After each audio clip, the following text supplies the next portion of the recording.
ज्योति जगा लो, होगा दूर अंधेरा।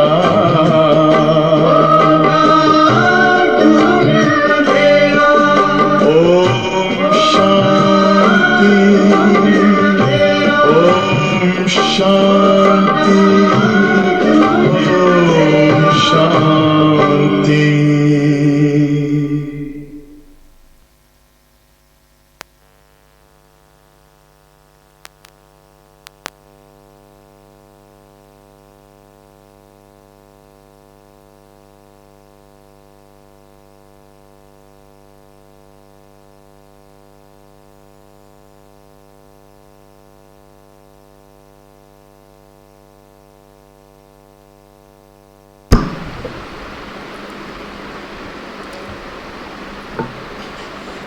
ओम शांति। आज बहुत सुंदर बाबा की अव्यक्त फरिश्ता स्थिति बनाने के लिए, बाप समान स्थिति बनने की बहुत सुंदर मुरली बाबा ने चलाई है। बाबा ने कहा कि ब्रह्मा बाप से प्यार की निशानी वो है अव्यक्त फरिश्ता बनना, क्योंकि प्यार शरीर से नहीं होता, प्यार आत्मा की स्थिति से होता है। तो बाबा ने कहा कि जब ब्रह्मा बाप ऐसे फरिश्ता बने, वो क्यों फरिश्ता बने? बच्चों को फरिश्ता स्थिति बनाने के लिए। और इसलिए बाबा ने बहुत सुंदर आज स्मृति दिलाते हुए, रियलाइज़ कराते हुए कैसे अपनी स्थिति फरिश्ता स्थिति बने, अव्यक्त स्थिति बने। क्योंकि स्थिति के लिए स्थान इम्पोर्टेंट नहीं है, कौन सा स्थान है, किस प्रकार के लोगों के साथ रहते हैं, वो मान्य नहीं करता है। लेकिन स्थिति के लिए जो बहुत आवश्यक होता है वो है अपनी श्रेष्ठ पावरफुल स्मृति होती है। हम कैसे स्मृति के साथ हम कर्म करते हैं, वैसी हमारी स्थिति बन जाती है। तो इसलिए बाबा ने आज सारी मुरली में हमारी श्रेष्ठ स्मृतियों की हमें जागृति कराई है कि वास्तव में सारे संसार की आत्माओं के सामने हम कौन सी आत्माएं हैं, हम कितनी श्रेष्ठ आत्माएं हैं, हम कितनी विशेष आत्माएं हैं। उसी की स्मृति दिलाते हुए बाबा ने हमें एक सूक्ष्म इशारा दिया है कि इतनी श्रेष्ठ और विशेष आत्माएं होने के बावजूद अगर हम अपने आप को चेक करें तो हम कौन सी बातों में या कौन सी चीज़ वस्तुओं में अपना बुद्धियोग लगाते हैं, जो चीज़ें हमें बार बार देह भान की ओर ले जाती हैं, हमें बार बार देह में लाती है, देह का भाव प्रकट करती है। ऐसी चीज़ वस्तु और बातों में अगर बार बार बुद्धि जाएंगी तो हमारी स्थिति अव्यक्त कैसे बन सकती है। और इसलिए स्मृति बहुत ऊंची हो जावे तो मन कोई भी चीज़ वस्तुओं में डूबेगा नहीं और बुद्धि में कोई भी पुरानी बातें या पराई बातें वो पकड़ के नहीं रख सकते। इसलिए हमें अपने लक्ष्य को, अगर संगम युग की स्थिति के लक्ष्य को बना के रखा है कि मैं जब संगम युगी श्रेष्ठ ब्राह्मण हूँ तो मुझ ब्राह्मण आत्मा का लक्ष्य क्या है, क्यों मैं ब्राह्मण बना हूँ। तो विशेष स्थिति बनाने के लिए, संपूर्ण बनाने के लिए मैं संगम युग का श्रेष्ठ ब्राह्मण आत्मा हूँ। तो मेरी हर समय मेरी स्मृति और मेरा बुद्धियोग किस में होना चाहिए। तो उसी बात पर अगर हम थोड़ा सा टेंशन देते हैं या जागृति लाते हैं तो ये बाप समान जो फरिश्ता स्थिति है वो बहुत सहज रीति से हम प्राप्त कर सकते हैं। तो आज बाबा की 11 तारीख की अव्यक्त मुरली है और रिवाइज कोर्स है 8 अप्रैल 92। आज का टॉपिक है ब्रह्मा बाप से प्यार की निशानी है अव्यक्त फरिश्ता बनना। ब्रह्मा बाप से प्यार की निशानी है अव्यक्त फरिश्ता बनना। ओम शांति। आज बेहद का बाप अपनी आदि श्रेष्ठ डायरेक्ट रचना को देख रहे हैं। कौन सी रचना? ब्राह्मण रचना। जो बाबा कहते अपनी आदि श्रेष्ठ और डायरेक्ट रचना को देख रहे हैं। ब्राह्मण आत्माएं डायरेक्ट शिववंशी ब्रह्मा कुमार और ब्रह्मा कुमारियाँ हो। ब्राह्मण आत्माएं आदि देव की आदि रचना हो, है ना। कितनी श्रेष्ठ बाबा स्मृति दिलाते। केवल हम इसको सुने नहीं, लेकिन उसके साथ साथ उसको विजुलाइज करके उसको रियलाइज करें कि हम कौन सी आत्मा है। इसीलिए कल्प वृक्ष में ब्राह्मण फाउंडेशन अर्थात जड़ में दिखाई गए हैं। अपना स्थान देखा है ना, जो कल्प वृक्ष का चित्र दिखाते हैं, उसमें सफ़ेद वस्त्रधारी ब्राह्मण कुलभूषण आत्माएं बिठाई हुई है। वो कहाँ है? बिल्कुल जड़ों में दिखाई है। तो बाबा कहते तो वृक्ष में आप आदि रचना बीज के समीप जड़ में दिखाई गई हो, इसलिए डायरेक्ट रचना हो। अन्य आत्माएं डायरेक्ट माता पिता अर्थात शिव बाप और ब्रह्मा माता अर्थात डायरेक्ट परमात्मा रचना नहीं है।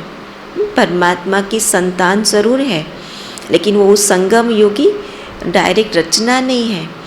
आप डायरेक्ट माता पिता की रचना हो, तो फर्क है ना। आप आदि रचना और अन्य धर्म आत्माओं की रचना, दोनों में अंतर है। आप परमात्मा रचना अपने रचता माता पिता दोनों को अच्छी तरह से जानते हो। अन्य धर्म की आत्माएं आप तना से निकली है। आप जड़ भी हो और तना भी हो। ब्राह्मण रूप में वृक्ष के जड़ में हो और देवता रूप में वृक्ष के तना हो, क्योंकि जड़ में है और जड़ से फिर कहाँ गई? ऊपर गई। जो सतयुग और त्रेतायुग जो तने में दिखाया है, तो बाबा कहते और सभी धर्म आप तने से निकले हैं, क्योंकि फिर द्वापर से और धर्म स्थापक की आत्माएं आई और वो धर्म की स्थापना की। तो आप डायरेक्ट रचना का कितना महत्व है। डायरेक्ट बीज के साथ संबंध है, उन्हों का इनडायरेक्ट संबंध है।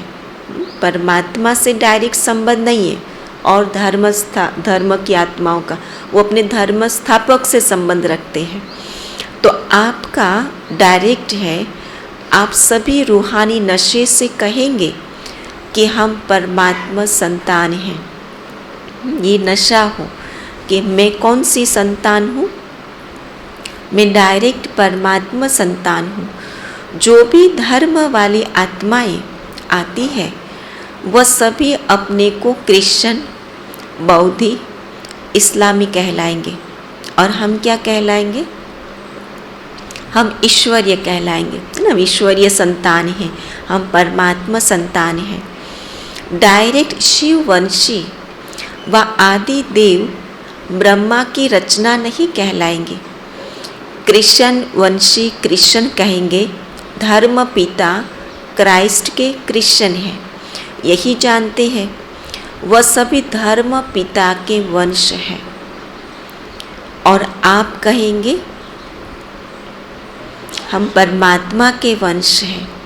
तो धर्म पिता और परम पिता कितना अंतर है।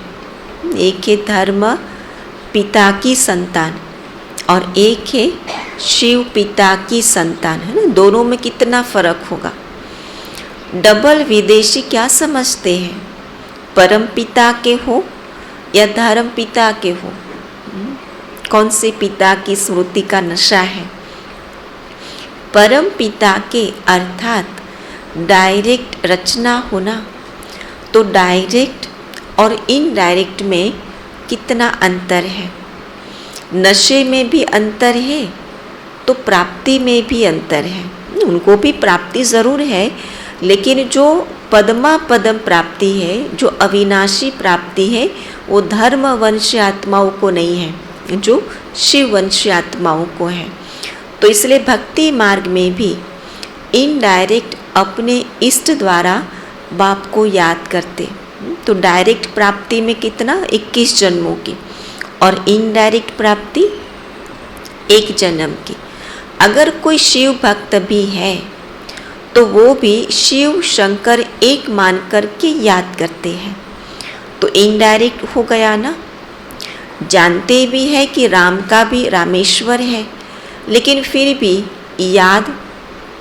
याद राम को ही करेंगे। राम का भी रामेश्वर मानेंगे ज़रूर, क्योंकि रामेश्वर कहते, राम का भी ईश्वर शिव है, वो ज़रूर मानते हैं, लेकिन याद किसको करेंगे? राम को करेंगे। तो भक्ति इनडायरेक्ट हो गई ना, क्योंकि भक्त आत्माओं की रचना भी पीछे की आत्माएं हैं। आप डायरेक्ट परमात्मा वंशी आत्माएं हो। द्वापर में भक्ति भी करते हो तो बिना पहचान भी पहले शिव बाप की भक्ति करते हो।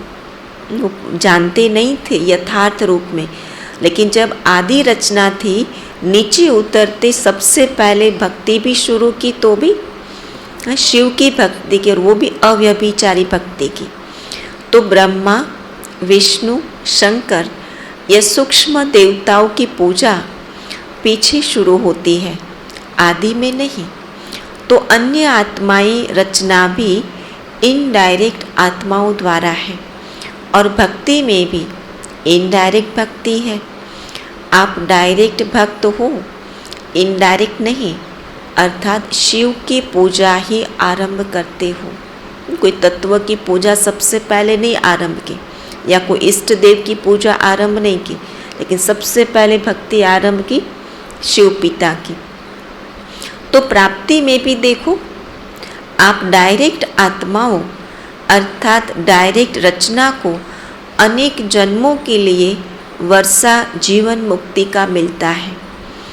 अन्य आत्माओं को जीवन मुक्ति का वर्षा इतने समय का नहीं मिलता है, मिलता ज़रूर है, लेकिन कहाँ किस समय में आत्माएं आती, वो कुछ समय की मर्यादा के साथ उसको जीवन मुक्ति मिलती है।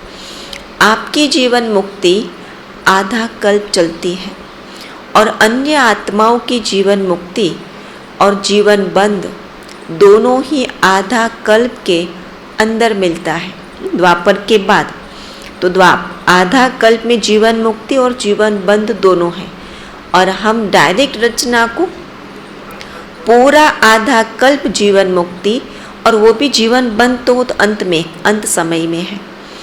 तो वह भी द्वापर से आदि वाली आत्माओं को, पीछे वाली आत्माओं को थोड़े जन्मों में ही दोनों ही प्राप्ति होती है। उस शुरुआत में जन्म, अंत में आने वाली आत्माओं को जीवन मुक्ति है, लेकिन बहुत समय, एक जन्म में आदि का शुरू का समय जीवन मुक्ति का, फिर पीछे का एक जन्म में पीछे का जन्म फिर बंद का हो जाता है, जीवन बंद का। तो बहुत दुख है। और विशेषता यही है कि आपकी जीवन मुक्ति अर्थात गोल्डन सिल्वर एज चक्र में भी गोल्डन सिल्वर समय पर प्राप्त होती है। अंतर क्या है? हमारी जो जीवन मुक्ति है वो समय भी तो ऐसा है, सत्व प्रधान समय है, और फिर जो अन्य आत्माओं की जीवन मुक्ति का समय है वो है कि किसी का द्वापर में, किसी का कलयुग में, तमो प्रधान में, किसी का रजो प्रधान समय है। तो आपकी गोल्डन एज है, तो युग भी गोल्डन एज का है, प्रकृति भी गोल्डन एज है। चक्र को अच्छी तरह से जानते हो ना। और अन्य आत्माओं की जब गोल्डन एज है तो युग, आत्माओं की गोल्डन एज, लेकिन युग गोल्डन नहीं है, युग है कॉपर, है ना। द्वापर का युग हो गया तो कॉपर एज हो गया, या आयरन एज है। तो कॉपर एज में उन्हों की गोल्डन एज है, और आपकी गोल्डन एज में गोल्डन एज है, गोल्डन स्थिति भी है तो गोल्डन युग भी है। तो कितना अंतर हुआ। आप सत्व प्रधान हैं तो प्रकृति भी सतो प्रधान है। वह रजो प्रधान प्रकृति में सतो प्रधान स्टेज का अनुभव करते हैं। तो डायरेक्ट और इनडायरेक्ट रचना का कितना अंतर है।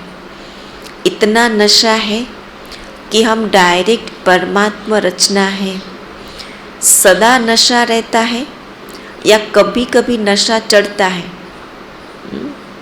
दोनों में भी तो अंतर है ना। सदा में भी तो प्राप्ति भी तो सदा की है और कभी कभी में प्राप्ति भी तो कभी कभी की है ना, अल्पकालीन है, कुछ समय की प्राप्ति है।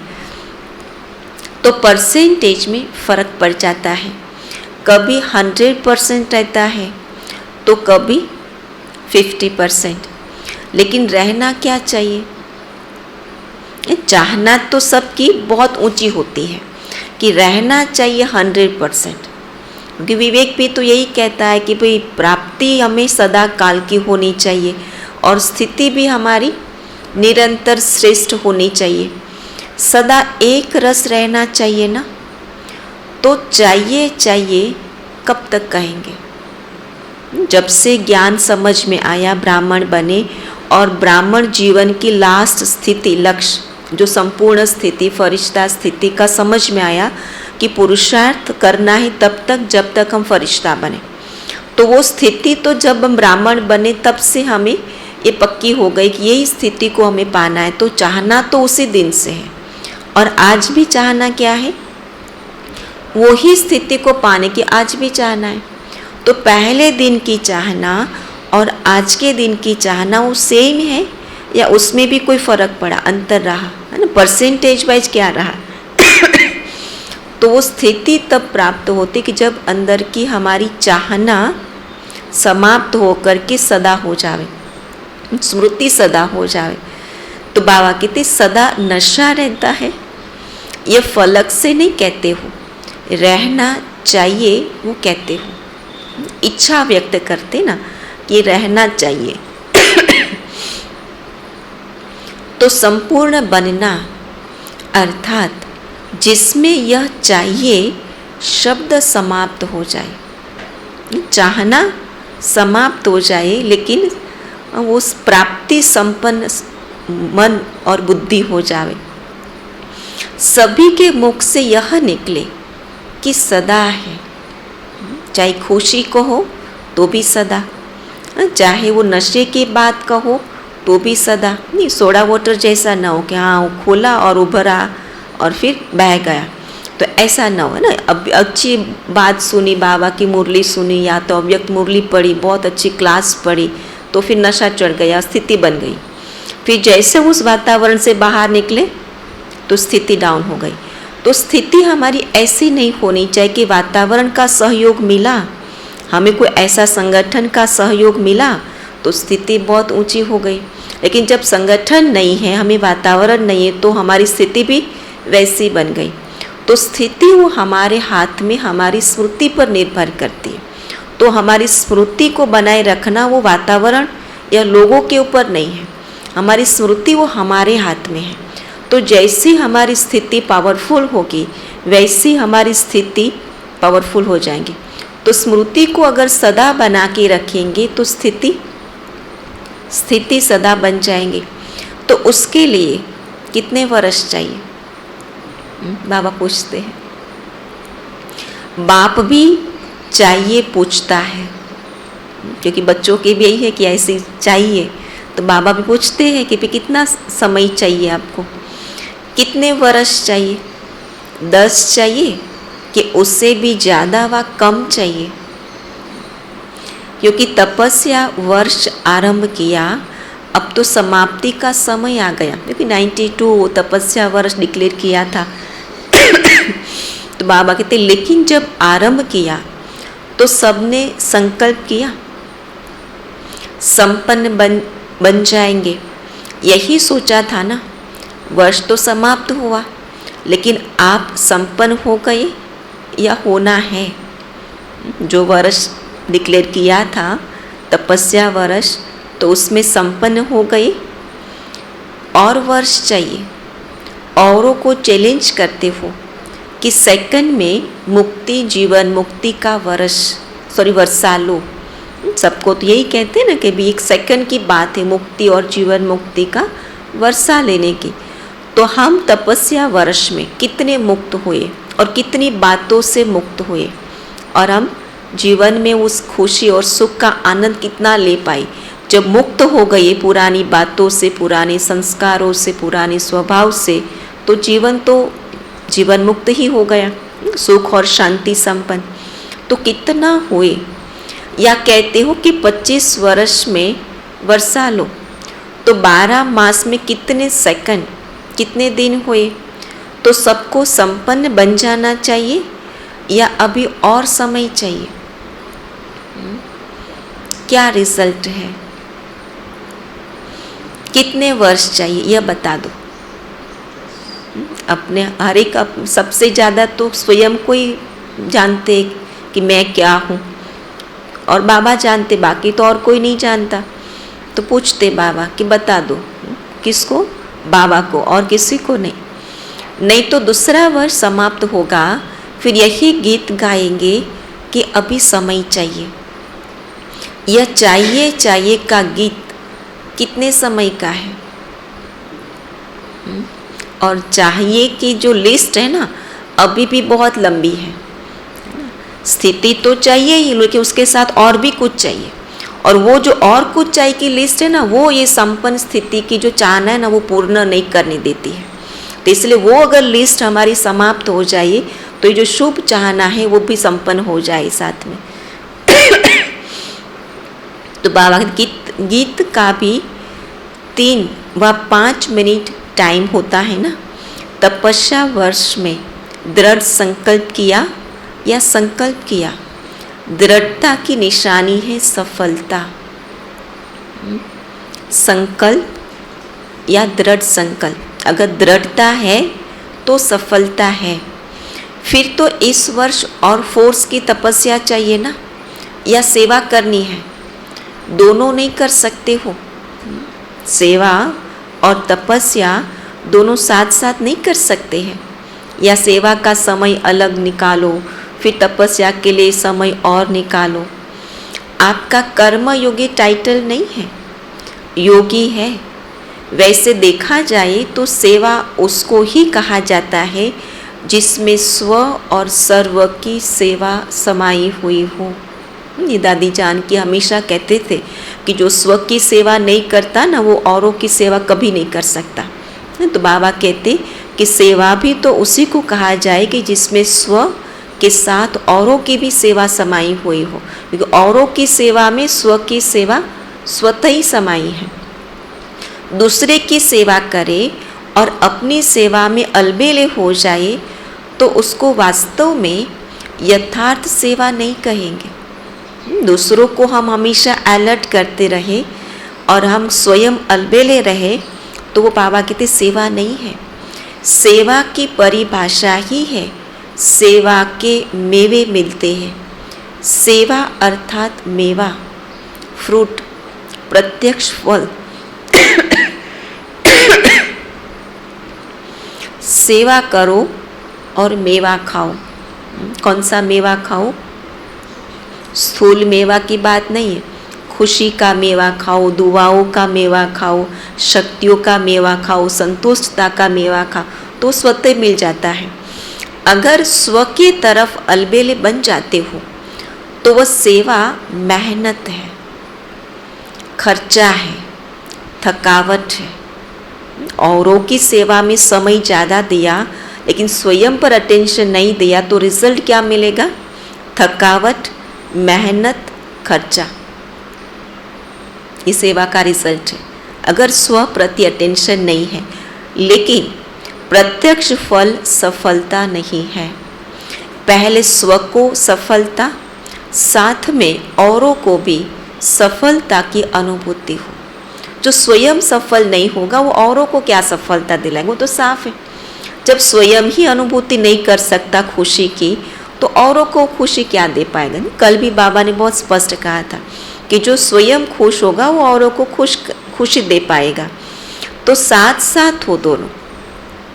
स्व को हो और औरों को नहीं हो तो भी यथार्थ सेवा नहीं है, तो वो स्वार्थ हो गया, है ना। स्वयं को नहीं है और औरों को देने के लिए निकले तो उसमें कुछ गड़बड़ है। और औरों को हो, स्व को नहीं हो तो भी यथार्थ सेवा नहीं है। तो सेवा में मेवा और योग दोनों ही साथ साथ क्यों नहीं रहता? उसका कारण क्या है? एक को देखते हो तो दूसरा ढीला हो जाता है। हर एक का अनुभव तो यही है ना कि एक करने में जाते, एक पर अटेंशन देते तो दूसरा लूज हो जाता है। अगर योग का टाइट करने जाते हैं तो फिर सेवा लूज हो जाती है, और सेवा में टाइट होने जाते तो फिर योग ढीला हो जाता है।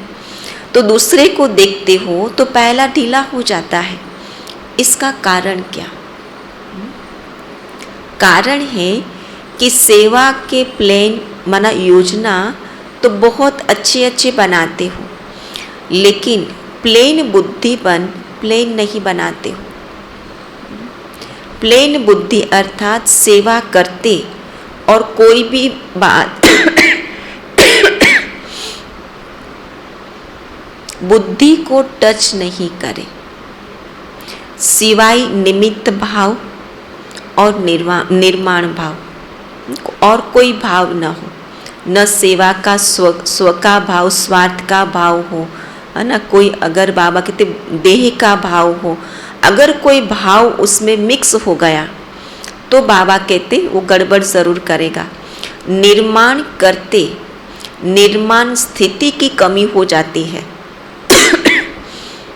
इसलिए निर्माण का कार्य जितना सफल करने चाहते हो उतना सफल नहीं होता है। शुभ भावना व शुभ कामना का बीज ही है। शुभ भावना और शुभ कामना का बीज ही है निमित्त भाव और निर्माण भाव।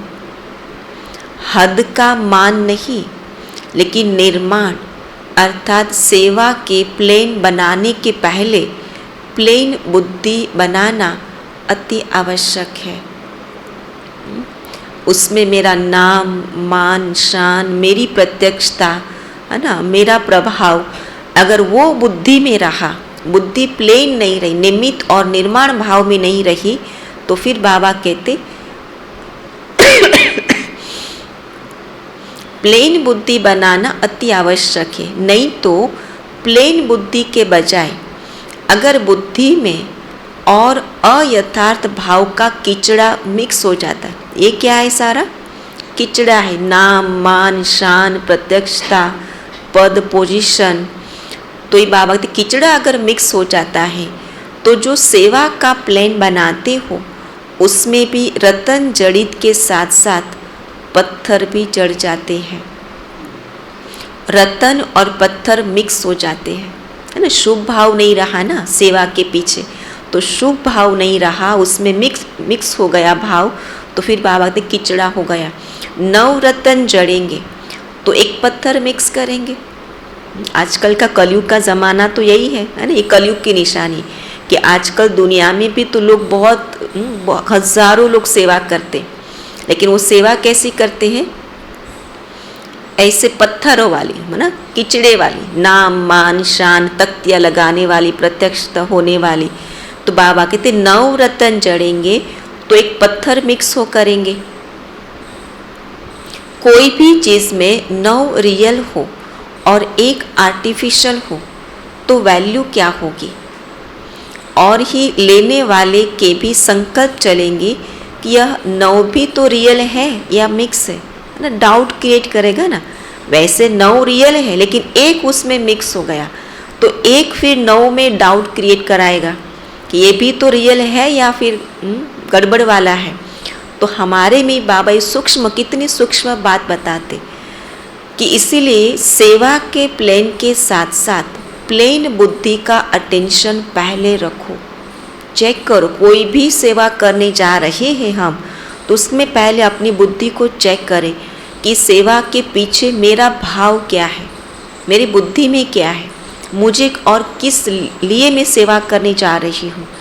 अगर प्लेन बुद्धि है और सेवा का प्लेन इतना बड़ा भी नहीं है, फिर भी प्लेन बुद्धि वाले को नुकसान नहीं है, बोझ नहीं है, सेवा का फायदा कम है, लेकिन नुकसान तो नहीं कहेंगे ना।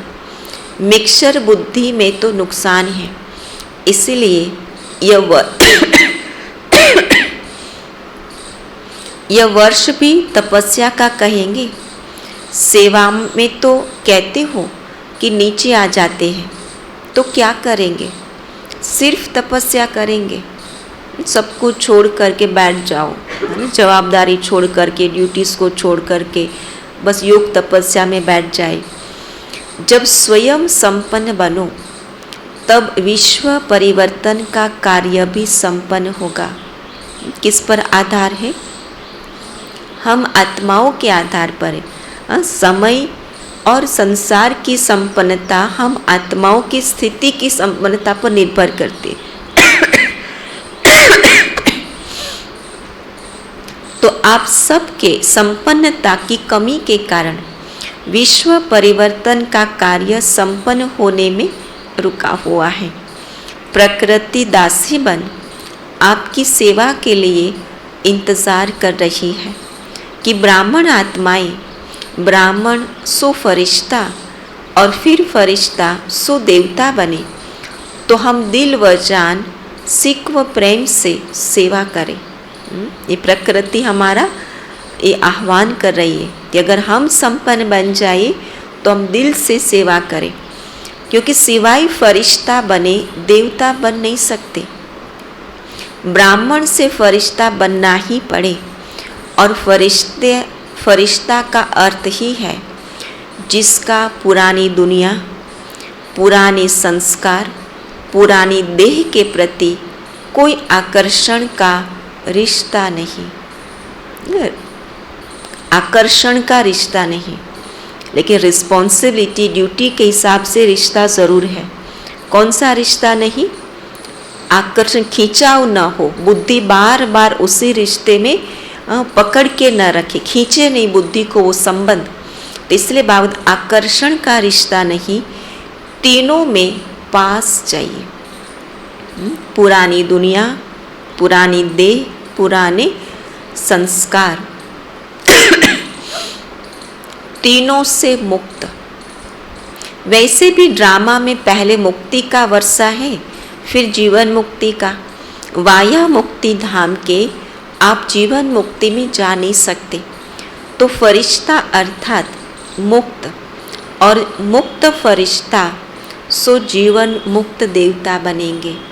तो पहले क्या बनना है? पहले मुक्त बनना है ना, फिर जीवन मुक्त बनेंगे, है ना। तो और मुक्त किन किन बातों से मुझे बनना है, वो आज हम चेक करेंगे। हम कौन सी बातें, कौन से संबंध आज भी बुद्धि को पकड़ के रखता है। तो इन्हीं जब ये मुक्त हो जाएंगे तो जीवन मुक्ति का वर्षा तो फिर मिल ही जाएगा। तो कितने % फरिश्ते बने हो कि ब्राह्मण बनने में ही खुश हो? फरिश्ता बनना अर्थात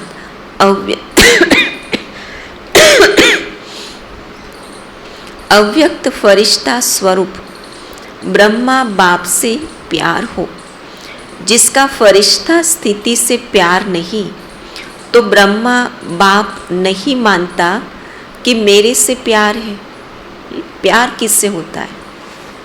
अगर देह से प्यार, देह के स्वरूप से प्यार, तो वो तो कलयुग की निशानी, वो दैहिक निशानी हो गई। लेकिन स्थिति से प्यार ही तो ब्रह्मा बाप से प्यार है। प्यार का अर्थ ही है समान बनना। तो ब्रह्मा बाप फरिश्ता है ना, फरिश्ता बन आप सबको फरिश्ता बनाने के लिए फरिश्तों की दुनिया में रुके हुए हैं, है ना। उनको क्या है, वो चाहे तो अभी भी वो संपन्न बन के वो नई दुनिया में ट्रांसफ़र हो जाएंगे, लेकिन हमारे खातिर बाप भी तो वहाँ रुका हुआ है। सिर्फ मुख से नहीं कहो कि बाप से बहुत प्यार है, क्या वर्णन करें? हम आपसे बहुत प्यारे, पर हम वर्णन नहीं कर सकते, क्या आप कहे, है ना। तो वो शब्द वो थोड़ी है कि हाँ आपसे बहुत प्यार है, लेकिन प्यार की निशानी माना उसके समान बनना।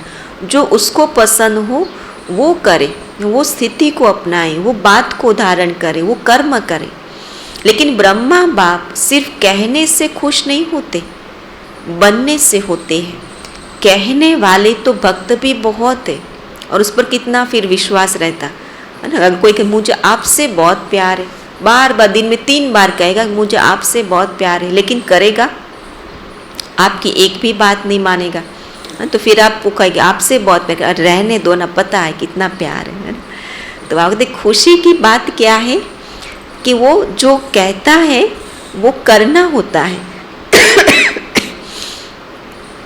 तो कितने प्यार के गीत गाते हैं, इतने प्यार के गीत गाते हैं जो अनेकों को हंसा भी देवे तो रुला भी देवे, है ना। भक्ति में तो इतने भाव विभोर होकर गीत गाते हैं जैसे बस मई हो गई, उसके लीन हो गई। लेकिन फिर जब बाहर निकलते तो उनके गुण, उनके संस्कार से अलग स्वरूप होता है, कर्म अलग होता है। तो ये सब है कहने वाले, और आप हो बनने वाले, है ना। इतना अंतर है भक्त और ज्ञानी तो आत्मा में। अगर सिर्फ कहते रहते हैं तो समझो अभी भक्ति का अंश रहा हुआ है। ज्ञानी तो आत्मा, योगी तो आत्मा नहीं कहेंगे, लेकिन भक्त योगी आत्मा कहेंगे। क्या कहेंगे? भक्त योगी आत्मा। और हम क्या बनते हैं? ज्ञानी और योगी तो आत्मा। अब क्या करेंगे? बाबा पूछते, कोई नवीनता दिखाएंगे या जैसे इस वर्ष किया वही करेंगे? जैसा दिन गया, जैसा समय गया, बस ऐसे रूटीन चलता ही रहे, है ना। रूटीन में कोई चेंज लाना उसी तो नवीनता कहा जाता है ना। माना कोई कर्म तो वही होंगे, अपना स्केड्यूल तो वही होगा, लोगों के साथ तो वही काम करना होगा, लेकिन वो करते करते उसमें हम क्या नवीनता लाई अपनी स्थिति में, अपनी स्मृतियों में, है ना। वो परिवर्तन की बात होती है। ऐसा भी समय आएगा ऐसा भी समय आएगा जो बाप दादा उन्हों से ही मिलेंगे जो करने वाले हैं। क्यों? ये पार्शलिटी की बात नहीं है, लेकिन वो फिर ऑटोमेटिक फिर माया में वो घिसट जाएंगे, वो निकल जाएंगे, है ना। क्योंकि वो तो संस्कार ही नहीं है। जो बनने वाले हैं, सिर्फ कहने वाले नहीं, अभी तो सभी को अलाउ कर देते हैं। भावना वाले भी आ जाओ, ज्ञानी तो आत्मा भी आ जाओ, लेकिन समय परिवर्तन होना ही है। इसलिए अपने ऊपर और 10 गुना अंडरलाइन करके, कितना गुना? अपने ऊपर, है ना, सामने वाले के ऊपर नहीं। वो सामने वाले के ऊपर 10 लाइन, 10 बार 10 गुना अंडरलाइन कराते, तो दिन में कितनी बार इशारा देते, अरे भाई ऐसा नहीं करो ना, ऐसा करो, है ना। हर स्टेप पर जो हमें अच्छा नहीं लगता ना, उसके लिए सामने वाले को बार बार इशारा देते रहेंगे। तो बाबा कहते वो स्वयं के ऊपर 10 गुना अंडरलाइन करे, करके परिवर्तन होकर दिखाओ। फिर बाप दादा को उलाहना नहीं देना कि ऐसे कैसे होगा, ऐसे क्यों किया। आप पुरुषार्थ में स्ट्रिक्ट नहीं होते हो तो बाप को स्ट्रिक्ट होना ही पड़ेगा। ये तो प्यार में बाबा कहते आप अभी अपने ऊपर स्ट्रिक्ट हो जाओ। कितने गुना? 10 गुना। अगर नहीं हुए तो फिर वो तो बाप है ना, बाप की आशा तो ऊंची होती है। कोई बाप ऐसा नहीं मारेंगे मेरा बच्चा बस जो है जैसा ही वैसा ही रहे, है ना। कितनी ऊंची भावना होती है। तो उसके बाद में जब प्यार से नहीं समझते ना, फिर थोड़ा स्ट्रिक्ट होना पड़ता है।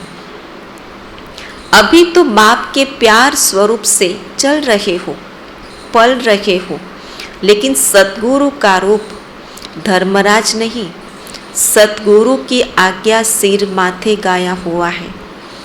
अभी तो बाप दादा मीठे बच्चे, प्यारे बच्चे कह कर के चला रहे हैं। अगर प्यार है, मिलन की प्यास है, तो समान बनकर मिलो। प्यार में संपन्न बन जाएंगे, है ना। उसमें बड़ी बात नहीं है। अटूट प्यार में वो शक्ति कि वो समान बना देगा। महान अंतर में नहीं मिलो। किस में नहीं मिलो?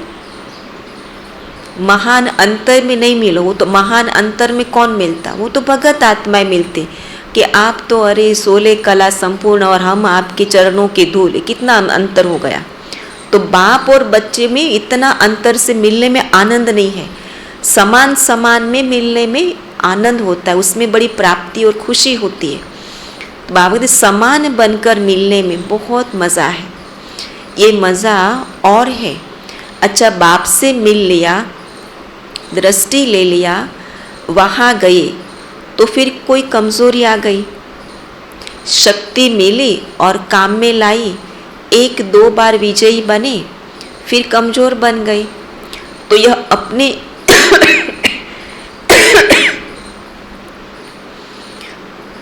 तो यह अपने प्रकार का मिलन है ना, अपने प्रकार का मिलन माना अपने लेवल के हिसाब से, समान समान का मिलन नहीं हुआ, अपने लेवल का अपने प्रकार का मिलन हो गया।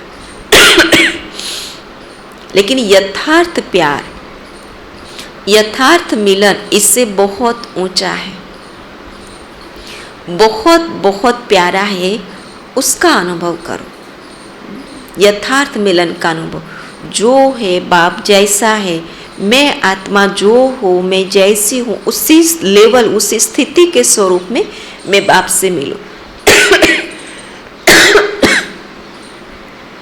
समझा?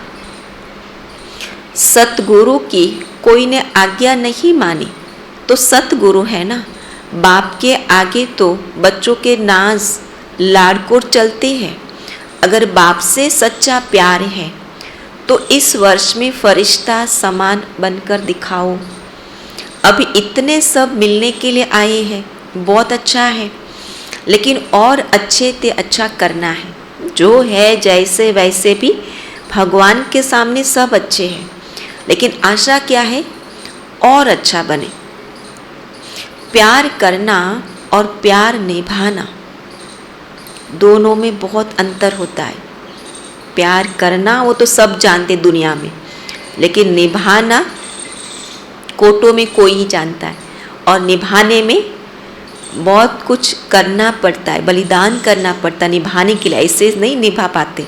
तो बाबा कहते उसमें अंतर है। करने वाले सभी हो, अगर प्यार नहीं होता तो इतने सब क्यों आते, है ना। प्यार है बाबा से इतने, इसलिए तो हजारों की संख्या में बाबा को मिलने आ जाते हैं। लेकिन करना और निभाना इसमें अंतर हो जाता है।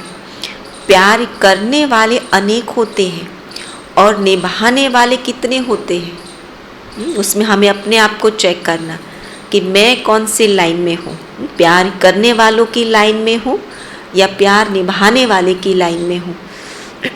तो आप निभाने वाले हो, निभाने वाले फिर चाहिए नहीं कहेंगे। ये निशानी चेक करते जाना कि करने वाले उस हमेशा चाहना बनी रहते हैं, प्यार करने वाले की, लेकिन निभाने वाले चाहिए की लिस्ट से परे होते हैं।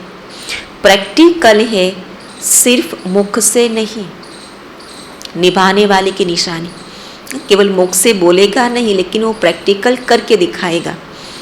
सुनाया ना कि तपस्या वर्ष के चार्ट में भी अपने को मार्क्स सर्टिफिकेट देने वाले बहुत है, लेकिन सर्व के संतुष्टता का सर्टिफिकेट कोई कोई को प्राप्त होता है। खुद को सर्टिफिकेट दे संतुष्टता का, वो तो बहुत है, लेकिन उनके साथी सर्व संतुष्ट है और वो सर्टिफिकेट दे तो वो बाबा कहते कोई है। चार्ट रखने वाले भी बहुत निकले, अपने को अच्छे से अच्छा सर्टिफिकेट देने वाले भी बहुत निकले। बहुत नहीं है, लेकिन कुछ है, सेकंड नंबर वाले बहुत है। लेकिन सबके मुख से यह निकले कि हाँ यह नंबर 1 है। केवल मैं ही नहीं कहूँ, मैं ही अपना चार्ट अच्छा नहीं बनाऊँ, लेकिन साथ वाले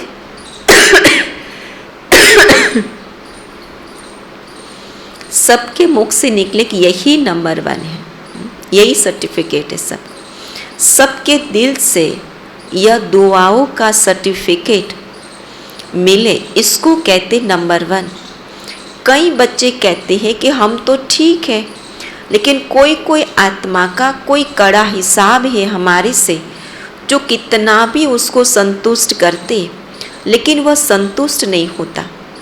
बाप दादा ने पहले भी कहा था कि अगर ऐसा कोई कड़ा हिसाब किताब है भी तो भी कम से कम 95% सर्टिफिकेट मिलने चाहिए। 5% की छुट्टी है, क्योंकि 5% आत्माएं ऐसी है कि वो अपने स्वयं के स्वभाव संस्कार के हिसाब से वो संतुष्ट नहीं होती।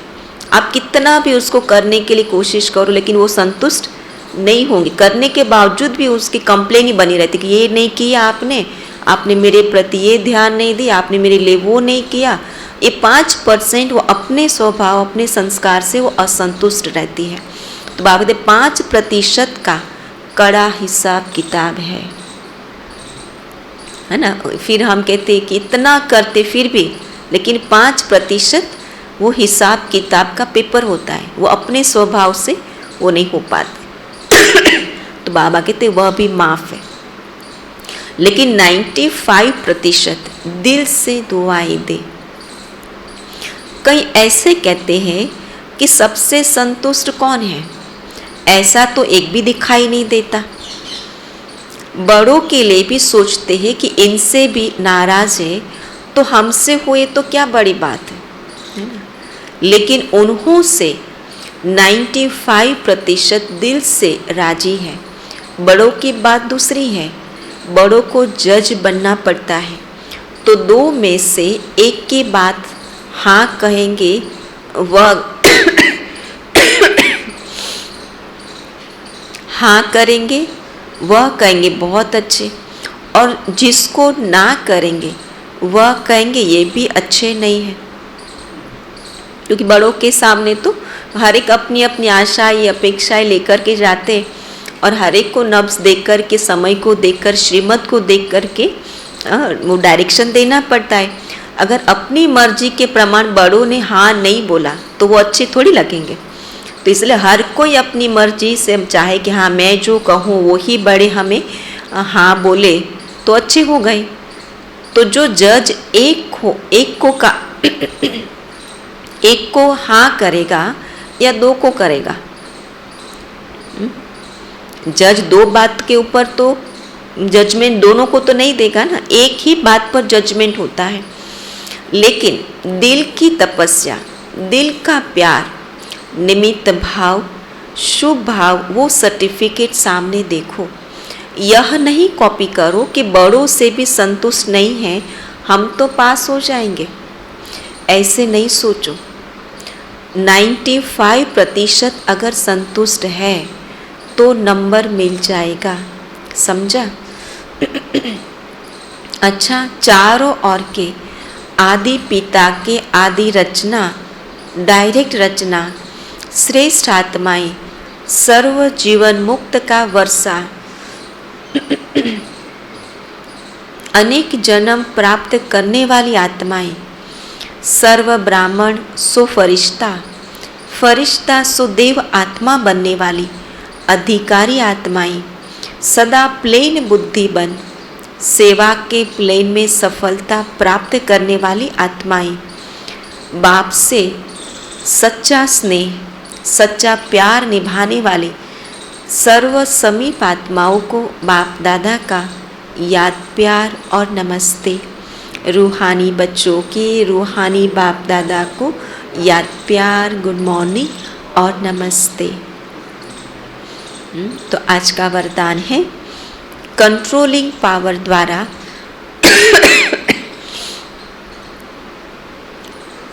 तूफान को भी तोहफा बनाने वाले, कंट्रोलिंग पावर द्वारा तूफान को भी तोहफा बनाने वाले यथार्थ योगी भव। विस्तार है, यथार्थ व सच्चा योगी वह है जो अपनी बुद्धि को 1 सेकंड में जहाँ और जब लगाना चाहे वहाँ लगा सके। परिस्थिति हलचल की हो, वायुमंडल तमोगुणी हो, माया अपना बनाने का प्रयत्न कर रही हो, ये सारी सिचुएशंस हो आसपास, फिर भी सेकंड में एकाग्र हो जाना, यह है याद की शक्ति। कितने समय में? 1 सेकंड में एकाग्र हो जाना, यह है याद की शक्ति। उसके लिए क्या चाहिए? बुद्धि के पास शक्ति चाहिए, बुद्धि बल चाहिए। जब 1 सेकंड में वो ब्रेक लगा दे और एकाग्र हो जाए, कितना भी व्यर्थ संकल्पों का तूफान हो, लेकिन सेकंड में तूफान आगे बढ़ने का तोहफा बन जाए, ऐसी कंट्रोलिंग पावर हो, ऐसी शक्तिशाली आत्मा कभी ये संकल्प नहीं लाएगी कि चाहते तो नहीं है लेकिन हो जाता है। एक कमज़ोर आत्मा की निशानी है ना, चाहते नहीं है, चाहना न होते हुए भी हो जाना, ये आत्मा की कमज़ोरी की निशानी है। लेकिन शक्तिशाली आत्मा की निशानी कि 1 सेकंड में फुल स्टॉप लगा करके एकाग्रता से बुद्धि एक बात में लग जावे।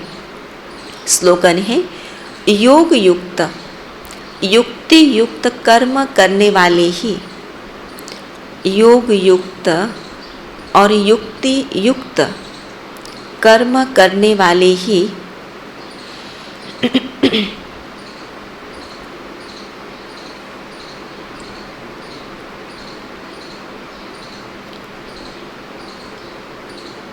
विघ्न प्रूफ बन सकते हैं।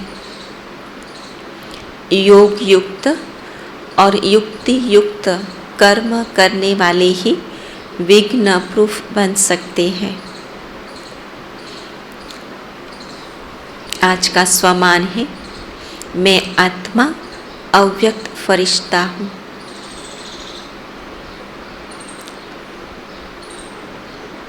और चिंतन का पॉइंट रहेगा,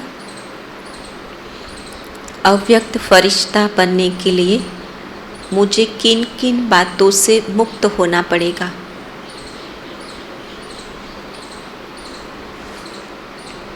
ओम शांति।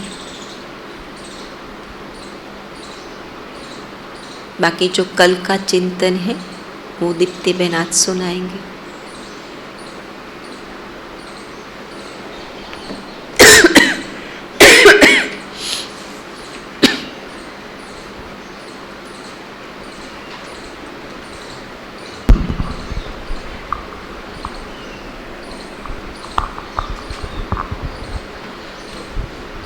ओम शांति।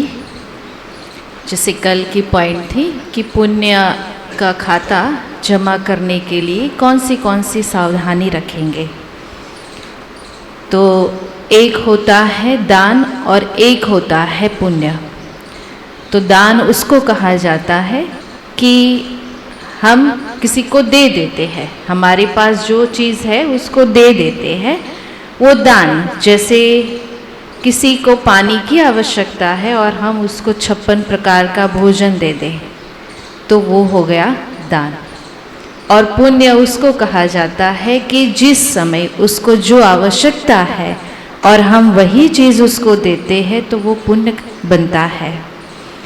तो जैसे पुण्य करने के लिए कौन सी सावधानी रखेंगे, तो उसमें पुण्य का खाता जमा करें तब मैं और मेरापन कभी ना आए। सेवा करते करते कभी ये आ जाता है कि ये तो मैंने सेवा की, मेरे अलावा कोई कर नहीं सकता है, तो ये कभी ना आए। और दूसरा कि कभी भी हम सेवा करते करते साधनों के वश न हो जाए। कभी ये होता है कि ये साधन हो तभी मैं ये सेवा कर सकता हूँ, और ये भी होता है कि सेवा करते करते संगठन भी मिलता है, तो कोई भी व्यक्ति वस्तु के प्रभाव में हम ना आए, किसी के संग दोष में न आ जाए।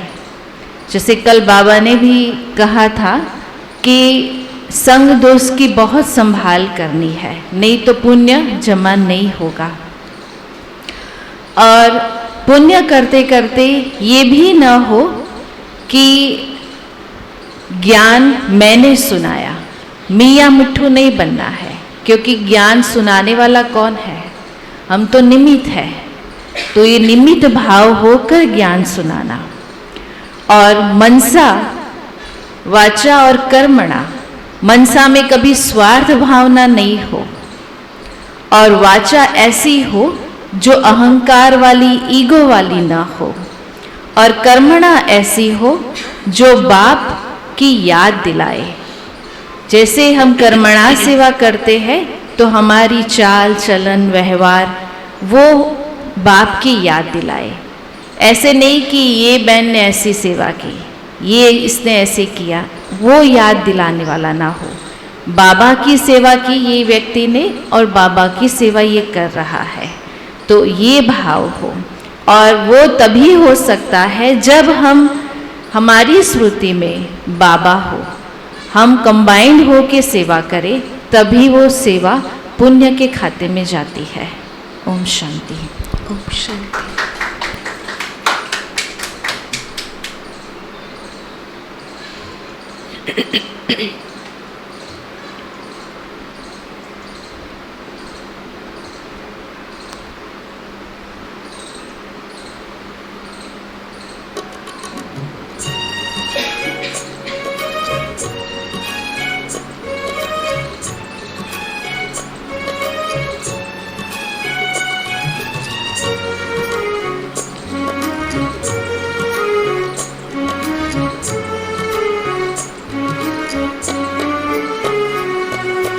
मैं हूँ फरिश्ता,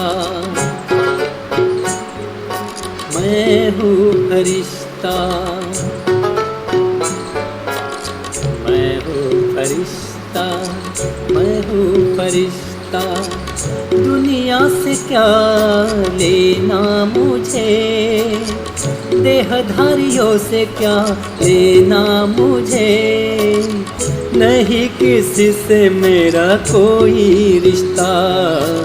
मैं हूँ फरिश्ता, मैं हूँ फरिश्ता।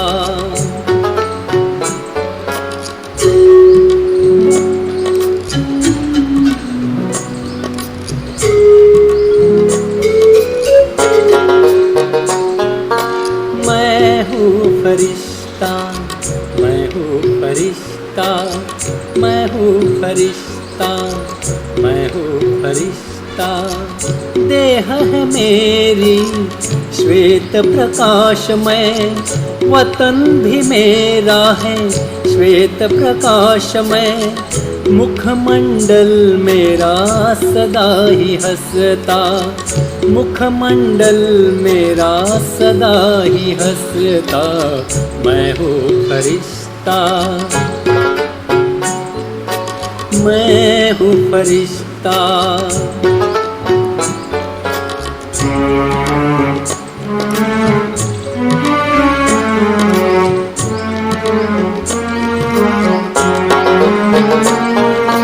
मैं हूँ फरिश्ता, मैं हूँ फरिश्ता, मैं हूँ फरिश्ता, मैं हूँ फरिश्ता।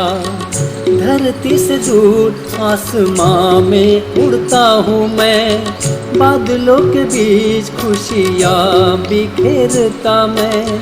कोहिनूर मस्तक में चमकता, कोहिनूर मस्तक में चमकता। मैं हूँ फरिश्ता, मैं हूँ फरिश्ता।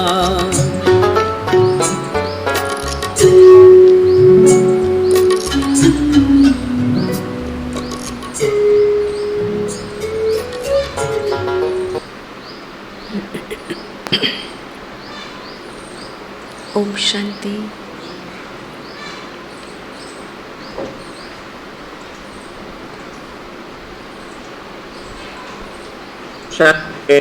ओम शांति। ओम शांति दीदी। ओम शांति। बेन। ओम शांति। ओम शांति। ओम शांति। ओम शांति।